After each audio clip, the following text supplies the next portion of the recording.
வணக்கம் நேயர்களே, நான் உங்கள் மணிகண்டன் பிரபாகரன். பக்தி யுகம் நேயர்களுக்கு என் முதற்கண் வணக்கம். இன்னைக்கு சீஃப் கெஸ்டா யார் வந்திருக்காங்க பாத்தீங்கன்னா, நம்ம ஜேஎம்எஸ் ஐயா தான் வந்திருக்காங்க. ஃபர்ஸ்ட் ஆஃப் ஆல் அவர் வெல்கம் பண்ணிடலாம். வணக்கங்க ஐயா. வணக்கம். எப்படி இருக்கீங்க? கடந்த எபிசோட்ல பாத்தீங்கன்னா குரு பயிற்சி எல்லாம் பார்த்திருந்தோம், சனி பயிற்சி முடிச்சிட்டோம். இப்போ எல்லாரும் ஆவலை எதிர்பார்த்துட்டு இருந்த ராகு கேது பயிற்சி தான் பார்க்க போறோம். ஸோ அதுக்கு முன்னாடி ராகு கேது அப்படின்னு சொன்னா மாய கிரகங்கள்னு சொல்லலாம். இவங்க தான் வந்து ஒரு மிகப்பெரிய ஒரு உச்சத்தை கொண்டு போய் வைக்கிறதும் அதுல பாதாளத்துக்கு தள்ளுறதும் இவங்க தான். ஸோ அப்படிப்பட்ட இந்த நிழல் கிரகத்தை பத்தி கொஞ்சம் உங்க டெஃபினிஷன் சொல்லுங்க ஐயா. பாரம்பரிய ஜோதிடத்திலேயே பழமொழி உண்டு. கொடுத்து கெடுப்பான் ராகு, கெடுத்து கொடுப்பான் கேதுன்னு. ராகுவை போல் கொடுப்பார் இல்லை, கேதுவை போல் கெடுப்பார் இல்லை, இப்படியெல்லாம் பழமொழிகள் சொல்லி நம்ம ராகு கேதுவை ரொம்பவுமே எல்லார் மனசுலையும் இடம் பிடிச்சிருக்காரு.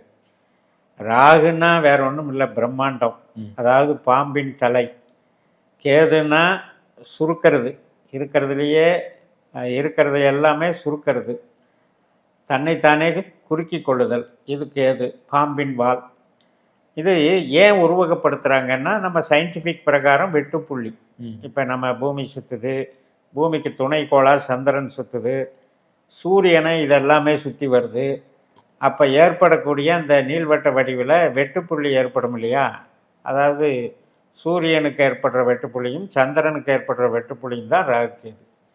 இப்போ இந்த ராகு அப்படிங்கிறது ஏன் வந்து நமக்கு அதிகமான பிரம்மாண்டம் அப்படின்னா, அவர் வந்து ஊதி ஊதி பெருசாக்குபவர். காற்று ஜென்ரலாக பார்த்திங்கன்னா அவருடைய நட்சத்திரங்கள் இருக்கிற ராசியை பாருங்கள், காற்று ராசி. மிதுனம் வந்து திருவாதிரை, அதே மாதிரி துலாம் வந்து சுவாதி, வந்து கும்பம் வந்து நமக்கு வந்து சதயம். இப்போ இந்த ராகுனாலே அவர் வாயு கிரகம் அப்படிங்கிற மாதிரி காற்று கிரகம். ஏன்னா பாம்பு சீறுவதுங்கிறது ஒரு சத்தம் தானே வரும், அதனால் அந்த சீற்றத்தினுடைய அடிப்படையில்.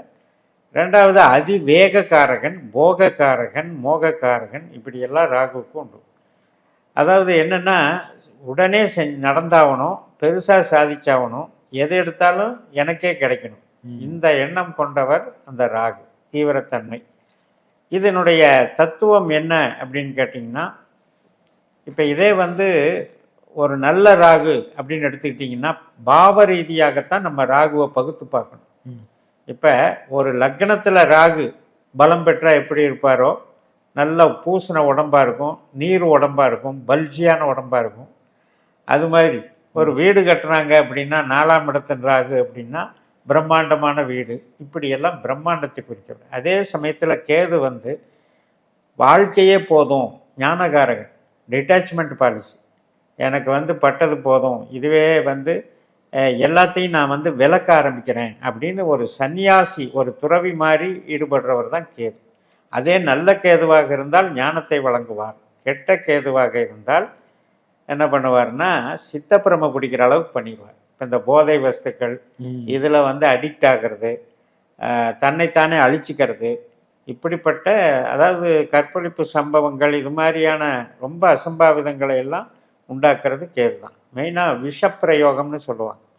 விஷம் அப்படின்னது பாம்பு தானே, அதில் வந்து விஷப்பிரயோகம்ன்றது. இப்போ ராகுவு அதே கெட்ட ராகுவாக இருந்தால் போதைப்பொருள் சம்மந்தப்பட்டது, கடத்தல்கள் சம்மந்தப்பட்டது, தீவிரவாதம் சம்மந்தப்பட்டது, இப்படியெல்லாம். அதாவது போர்னு எடுத்துட்டாலே, இராணுவம்னு எடுத்துட்டாலே ராகுவாக வந்துடுவார். ஸோ இப்படி ரெண்டுபட்ட இதுகளை வந்து நம்ம ராசி மண்டலத்தில் எடுக்கும்போது, ராகுங்கிறவரும் உண்மையிலேயே நமக்கு மூலாதார சக்கரத்தில் இருந்து பாம்பு குண்டலினி சக்தி எழும்புறது தான் இந்த ரெண்டு கிரகமும், ராகுவும் கேதுவும். அதில் பாருங்கள், மூலம் என்பது தான் மூலாதார சக்கரம், அது கேதுவனுடைய நட்சத்திரம். அப்படி ராகுனுடைய நட்சத்திரத்தில் சுவாதிங்கிறது தான் சுவாதிஷ்டான சக்கரம், அதுக்கு பேரே சுவாதி. அந்த அந்த இது சுவாதிங்கிறத இடத்துல வந்து சுவாதிஷ்டானம் சக்கரத்தில் வந்து அந்த ராகுனுடைய தன்மை ஒழிஞ்சிருக்கு. அதுக்கப்புறம் வந்து திருவாதிரைங்கும் போது இங்கே விசுத்தி சக்கரம் வந்துடும், சதயமுங்கும்போது சகசிரார சக்கரம் வந்துடும். இப்படி ராகு கேது நம்ம மனித உடம்புல யோக சக்தியில் குண்டலினி சக்தியை கொடுக்குறாங்கங்கிறது முக்கியமான விஷயம். இப்போ இந்த ராகு கேது சொன்னீங்க, இப்போ நெகட்டிவ் பிளேசஸ் தான் இருக்குங்களா? ஆமாம், நெகட்டிவ் பிளேசஸை வச்சு இப்போ என்னுடைய சிஸ்டத்தில் பார்க்கறது இல்லை. ஏனென்றால் நம்ம இன்னைக்கு பல்லாயிரக்கணக்கான ஜாதகங்கள் ஒரு லக்னத்தில் நிறைய பிறக்குது இல்லையா? அதனால நம்ம அந்த காலத்தில் அப்படி ஆரம்பிச்சது தான் ஜோதிடம். ஒரு கிரகம் இந்த இடத்துல இருக்குது, கெட்ட ஸ்தானம் நல்ல ஸ்தானம்னு பார்க்க ஆரம்பம். இன்னைக்கு நம்ம சிஸ்டத்தில் எப்படி பார்க்குறோம்னா, என்ன உபநட்சத்திரம், ம். எந்த பாவத்தினுடைய உபநட்சத்திரம், எந்த பாவத்தினுடைய அதிகாரம் வாங்கியிருக்காரு, அப்படி பார்க்கும்போது நெகட்டிவ் என்பது 8-12. ம்.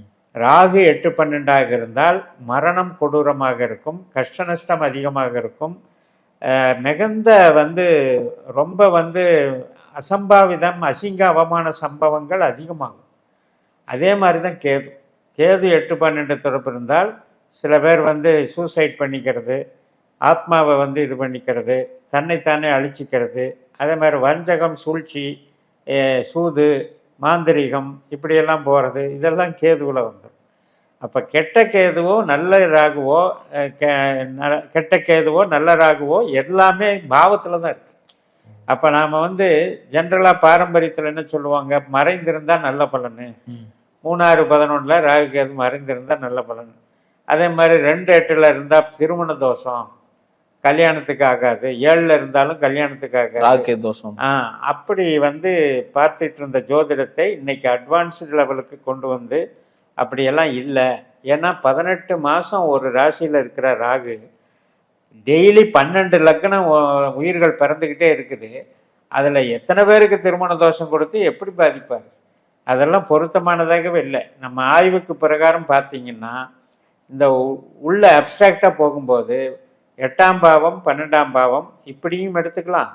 உங்களுக்கு 7ஆம் பாவ கிரகமாக ராகு கெட்டு போயிட்டாலும் மன வாழ்க்கை சரியில்லைன்னு எடுத்துக்கலாம். அப்போ தோஷம் ராகு கேது தான் கொடுக்கணும்னு இல்லை. இப்போ குருவே கூட கொடுக்கலாம், சனியும் கொடுக்கலாம், புதனும் கொடுக்கலாம். எல்லா கிரகமும் கெட்ட பாவத்துக்கு அதிகாரம் பெறும்போது கெடுதல் தான் பண்ணுவாங்க. அதனால் ராகு கேதுவை பொறுத்த வரைக்கும் யாருக்கெல்லாம் தொழில் கிரகமாக வருதோ 2-6-10 பிரம்மாண்டமாக சம்பாதிப்பாங்க. யாருக்கெல்லாம் 3-7-11 கிரகமாக வருதோ அந்நியரை திருமணம் செஞ்சுக்குவாங்க, வெளிநாட்டவரை கூட திருமணம் செஞ்சுக்குவாங்க. 3-7-11.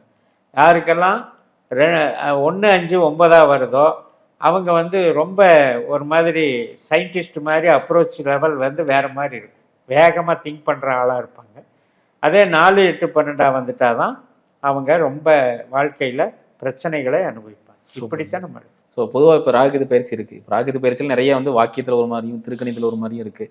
ஸோ அது எப்படி நீங்கள் பார்க்குறீங்க? இப்போ உங்கள் சிஸ்டம் படி அதை டேட் என்னைக்கு வருது? நம்மளுடைய சிஸ்டப்படி ட்ரூ நோடுன்னு சொல்லது 30ஆம் தேதி வருது. அதாவது மே 29 நைட்டு வருது.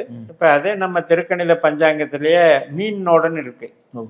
மீன் நோடு ட்ரூ நோடுன்னு 2 இருக்குது. அதாவது சராசரியான வெட்டுப்புள்ளி. இது ட்ரூ நோடுன்னா யதார்த்தமான வெட்டுப்புள்ளி. அதில் அந்த அளவுகளில் கொஞ்சம் மாறுபடும். சொல்கிற பார்த்தா துல்லியமாக டெப்த்தாக பார்க்கும்போது எங்கள் சிஸ்டப்படி 30ஆம் தேதி வச்சுக்கோங்க. மே 30ஆம் தேதி பெயர் இருக்கு. ஆமாம்.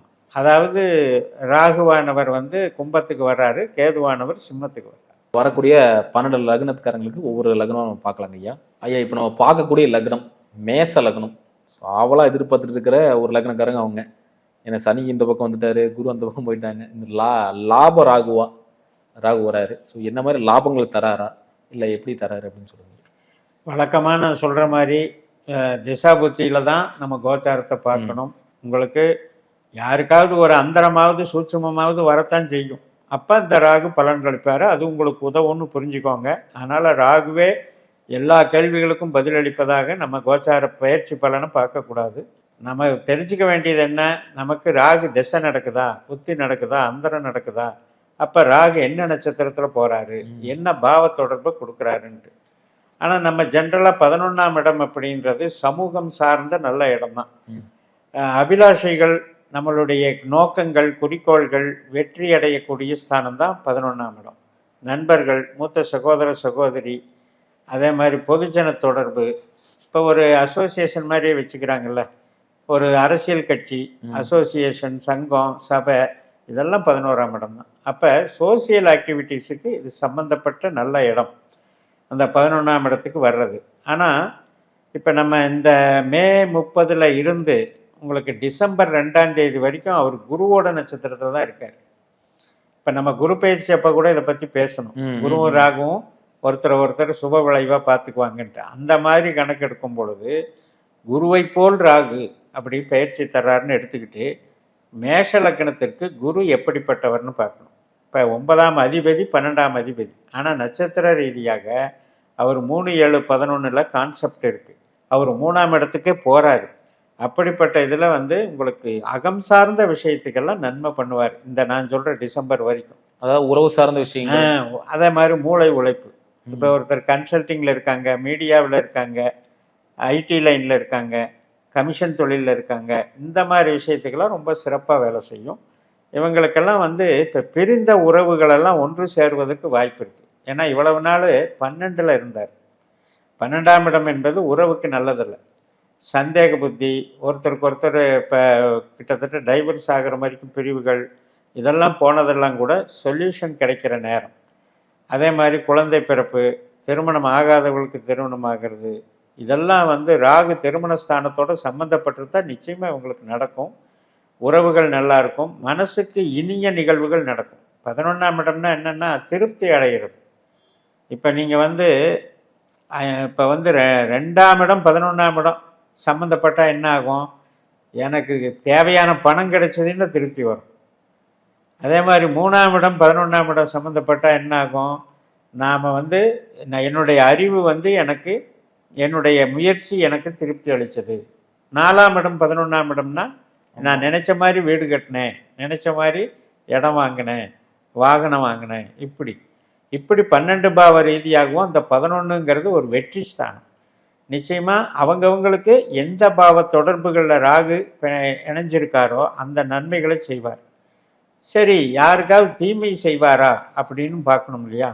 இப்போ நமக்கு குருவோ ராகுவோ 8ஆம் பாவ உபநட்சத்திரமாகவோ 12ஆம் பாவ உபநட்சத்திரமாகவோ வந்திருக்கக்கூடாது. அப்படி வந்திருந்தால் நாம் நினச்சிட்டு இருப்போம் 11ல் வந்துருச்சு நல்லது பண்ணுவோன்னு. அந்த 11 மூலமாக தீமை பண்ணும். 11ங்கிறது நண்பர்கள்னு சொன்னேன், மூத்த சகோதர சகோதரின்னு சொன்னேன், கட்சின்னு சொன்னேன், இது மாதிரியெல்லாம் தீமைகளும் பண்ணும். அப்போ நம்ம ஜாதகத்துக்கு தகுந்த மாதிரி நேயர்கள் தேர்ந்தெடுத்துக்கிட்டா தான் அதில் சிறப்பு. அதே நேரத்தில் இப்போ 4ஆம் இடத்துக்கு இது வந்து 8ஆம் இடம். இப்போ 4ஆம் இடம் கடகம் மேசத்துக்கு. அப்போ வீடு கட்டுறதுக்கு வந்து அவ்வளவு சிறப்பு இல்லை. ஆனால் 4-11 தொடர்பு இருக்கிறவங்களுக்கு சில திசா புத்திகள்லாம் நடக்கும். ஆனால் கோச்சாரம் பலவீனம் மட்டும் ஆயிடுச்சு.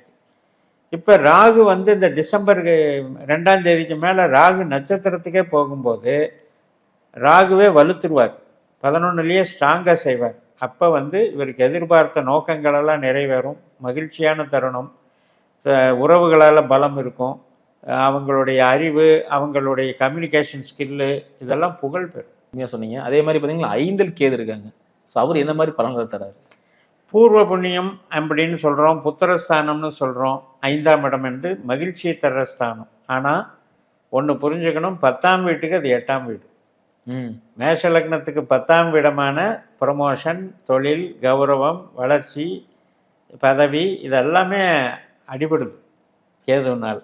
அப்போ யாருக்கு அவங்களுக்கு கேது திசாபுத்தி அந்தரம் நடக்குதோ அவங்களுக்கு கேது கோச்சாரத்தில் நல்லா இல்லைன்னு புரிஞ்சுக்கணும். ஆனால் எதை டெவலப் பண்ணும் அப்படின்னா உறவுகளை டெவலப் பண்ணும். 5ஆம் இடங்கிறது உறவுகள் சார்ந்த விஷயத்தில் டெவலப் பண்ணும். இப்போ கேது வந்து சூரியனுடைய ஒரு பாதத்தில் கொஞ்ச நாள் இருந்துட்டு, ஒரு மாதம் இருந்துட்டு, அதுக்கப்புறம் சுக்கிரனுடைய சாரம் வாங்குவார். அப்போ அந்த சுக்கிரன் நல்லா இருந்தது நம்ம ஜாதகத்தில் அப்படின்னா உறவுகள் நல்லா இருக்கும். உறவுகள் சார்ந்து இப்போ திருமணம் நிச்சயமாகிறது, குழந்தை பிறப்புக்கு உண்டான அமைப்பு, இதெல்லாமே நல்லது நடக்கும்.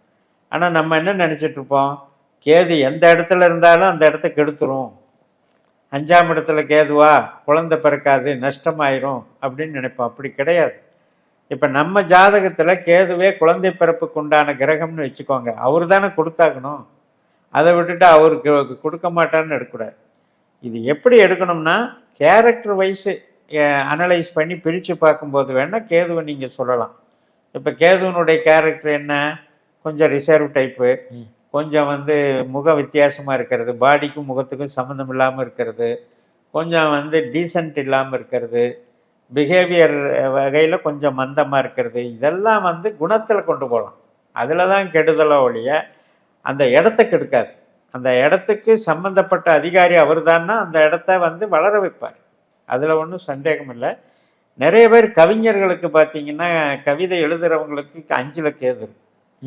5ஆம் இடம் என்பது ஆழ்மனது, ஆத்மாவை தேடுறவங்க, யோகா பண்ணுறவங்க, ஆன்மீக தொழிலில் இருக்கவங்க, ப்ராக்டிஸ் பண்ணுறவங்க, இன்னும் சொல்லப்போனால் சைக்காலஜிஸ்ட்டு, இது எல்லாத்துக்குமே இந்த கேது வேலை செய்யும். மருத்துவம் அப்படிங்கிறதுக்கு கேது மிக மிக முக்கியம். அதனால் ஒரு ஞானகாரகனாகவும் இந்த மாதிரி ஒரு ஆன்மீக சம்பந்தப்பட்ட ஒரு இதுவும் யோகா சம்பந்தப்பட்ட விழிப்புணர்வும் தருபவராக நம்ம அதை எடுத்து கேட்டாலும் கிடைக்காத ஒரு வரம் சொன்னா அந்த 11 ராகு கோடிகளை கொட்டி கொடுக்கும் ராகுன்னு சொல்லுவாங்க. ஸோ அதே மாதிரி ஆன்மீகம் நம்ம யாருக்கு தெரிஞ்சுக்கிறதுக்கு அந்த 5ல் இருக்கிற கேது பகவான். ஸோ இந்த 2 பத்தி நம்ம பேசிட்டோம். ஸோ இவங்க இந்த மேச லக்னக்காரங்க பண்ணவே கூடாது, இந்த தப்புக்கு மட்டும் பண்ணிடாதீங்க இந்த காலகட்டத்தில், என்ன மாதிரி தவறுகள் சொல்லுங்க? அதாவது இப்போ கேது திசை நடக்கிறவங்க இப்போ தொழில் தொடங்கக்கூடாது, அதை பார்த்துக்கணும். என்ன தொழில் வேலைக்கு போகிறாங்களோ அதை பார்த்துக்கிட்டு இருக்கட்டும். சில நேரம் வேலையும் வந்து டிஸ்டர்ப் ஆகிறதுக்கு வாய்ப்பு இருக்குது.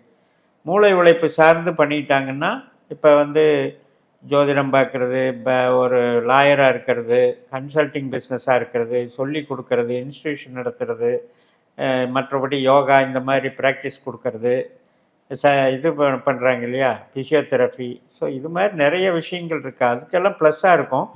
இந்த உற்பத்தி சார்ந்த தொழிலுக்கு மட்டும் கேது கெடுக்கும். அந்த மாதிரி இருக்கிறவங்க அது பண்ணக்கூடாது. அதே மாதிரி வீடு கட்டுற ராகு திசை நடக்கிறவங்க வந்து வீடு கட்டுறதுல கவனம் செலுத்தக்கூடாது. இந்த டைமை விட்டுட்டு பண்ணணும். அதில் வந்து ராகு திசையே நடந்துக்கிட்டு இருந்தால், மற்ற திசை நடக்கிறவங்களுக்கு சொல்ல முடியாது. ஏன்னா எல்லா கோச்சாரமுமே திசாபுத்தி பொறுத்தது தான். அதே மாதிரி இப்போ வந்து 12ஆம் இடத்துக்கு 12ஆம் இடம் ராகு இருக்கிறது. அப்போ 12ஆம் இடங்கிறது என்ன, வெளிநாட்டு வேலை. அப்போ வெளிநாட்டு வேலைக்கு சில பேருக்கு வந்து கிடைக்கிற மாதிரி இருந்து மிஸ் ஆகிறதுக்கு சான்ஸு, அப்படி எடுத்துக்கணும். இப்போ கேது வந்து எதுக்கு 12ஆம் இடம், 6ஆம் இடத்துக்கு 12ஆம் இடம். அப்போ என்ன ஆகும், கடன் அலையும், சில பேருக்கு நோய் வந்து விடுதலை ஆகும், குணமாகும். ஆனால் அதே நேரத்தில் வேலை இல்லாமல் போகிறதுக்கான வாய்ப்பு இருக்குது. அதனால் இப்போ ஒரு வேலையை விட்டுட்டு நம்ம வேலை தேடலாங்கிற விஷயத்துக்கெல்லாம் போகக்கூடாது. ரொம்ப ரொம்ப நன்றிங்கய்யா, அற்புதமாக சொன்னீங்க. அடுத்தடுத்த லக்னத்துக்கு பார்க்கலாங்கய்யா. நேர்களை இதுமாதிரி உங்களுக்கு பிடிச்சிருந்தா மறக்காமல் லைக் அண்ட் ஷேர் பண்ணுங்கள். இதே மாதிரி உங்களுக்கு இன்னொரு காணொலி சந்திக்கும் வரை உங்களுடைய விடைபெறுவது உங்கள் மணிகண்டன் பிரபாகரன். நன்றி, வணக்கம். வணக்கங்க. வணக்கம்.